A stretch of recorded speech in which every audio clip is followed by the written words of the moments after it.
আকাশ মেঘলা থাকলে কার কার আমার মতো হচ্ছে তোমাদের ঘুরতে মন চায় বলো তো?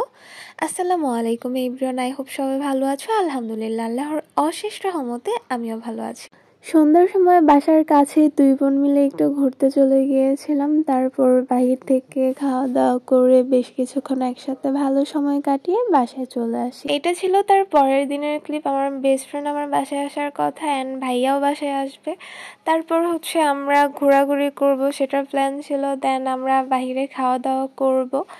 এই তো আমরা ঘোরাঘুরি শেষ করে আমরা খাওয়া দাওয়া করে নিচ্ছিলাম।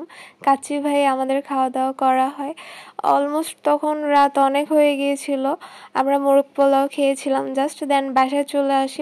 বাসায় আসার পরে ছোটো বোনের আবদার, সে মিল্কশেক খাবেন, তাকে মিল্কশেক বানাই দিতে হবে। তারপর আর কি, আমি মিল্কশেকটা সুন্দর করে বানিয়ে পরিবেশন করলাম। আলহামদুলিল্লাহ, ভালো ছিল টেস্ট।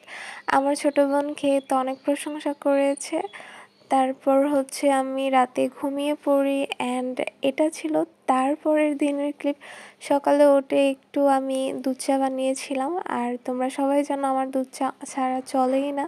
আর আমি দুধ চা খেতে অনেক বেশি পছন্দ করি। সাথে ছিল টোস্ট বিস্কিট। তারপর সারাদিন আর কোনো ক্লিপ নেওয়া হয়নি। আর এই ক্লিপটা ছিল সন্ধ্যার সময়।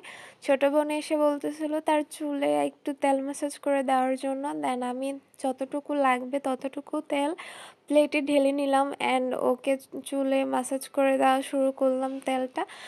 ও তো আরামে জাস্ট ঘুমিয়ে পড়ছিল। তার এত ভালো লাগে আমি যখন ওকে চুলে তেল ম্যাসাজ করে দিই। নর্মালি শুধু সে না, আমি যাদেরকেই হচ্ছে চুলে তেল ম্যাসাজ করে দিছি তারা জাস্ট মানে বলে আমি নাকি অনেক সুন্দর করে তেল ম্যাসাজ করতে পারি। আর আমার ছোটো বোন তো জাস্ট ঘুমিয়েই পড়তেছিল, মানে ওর এত আরাম লাগতেছিল।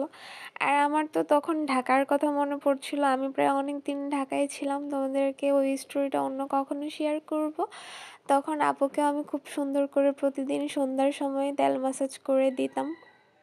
তো সেই আপুর সাথে এখন আমার কোনো যোগাযোগ নাই, যদিও জানি না তারা কেমন আছে। তবে আল্লাহ তাদেরকে অনেক বেশি ভালো রাখুক, দোয়া করি। দেন ছোটো বোনকে খুব সুন্দর করে একটা বেনি করে দিলাম। মজার কথা হচ্ছে সে তার চুলে বেনি করতে পারে না। দেন আমি রাতে কি খাওয়া দাওয়া করলাম সেটা তোমাদেরকে শেয়ার করি। রাত্রে ছিল করলা ভাজি। আমার আব্বুর পছন্দের হচ্ছে খাবার এটা। আমার আব্বু করলা ভাজি এতটা পছন্দ করে যেটা বলার মতো না। আম্মু প্রায় সময় করলা ভাজি করে। তারপর হচ্ছে চিংড়ি মাছ দিয়ে, ডাটা দিয়ে আর হচ্ছে আলু দিয়ে একটা সবজি রান্না করছিল। তো সেটা খেলাম। আমার তো চিংড়ি মাছ অনেক বেশি পছন্দ। আমার হাতে কি জানি একটা হয়েছে, আমার জানো খাওয়া দাওয়া করতে গেলে হাতের মধ্যে কেমন অনেক বেশি জ্বালা পোড়া করে, অনেক কষ্ট করে হচ্ছে খাওয়া দাওয়া করতে হয়। দেন হচ্ছে আমি এটা খেয়ে নিলাম।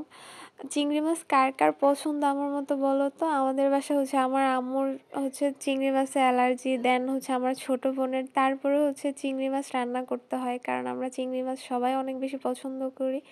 দেন শেষে ছিল ডাল। তোমরা সবাই জানো আমি ডাল কতটা পছন্দ করি। আমার আম্মুর প্রত্যেক দিন বাসায় ডাল রান্না করতে হয় কারণ আমরা তিন ভাই বোন মানে ডাল অনেক বেশি পছন্দ করি। আর ডালের সাথে তো লেবু মাস্ট লাগবেই লাগবে। সো এই তো আজকের ছিল রাতের খাবার এগুলোই। অ্যান্ড সবাই ভালো থাকবা। ভিডিও আর বেশি লং করবো না। সবাই লাইক কমেন্ট করে পাশে থাকবা, কারণ তোমরা লাইক কমেন্ট করলে আমার ভিডিও করার আগ্রহ বাড়বে। সো আজকের ভিডিও এই পর্যন্ত। আসসালামু আলাইকুম, আল্লাহ হাফিজ।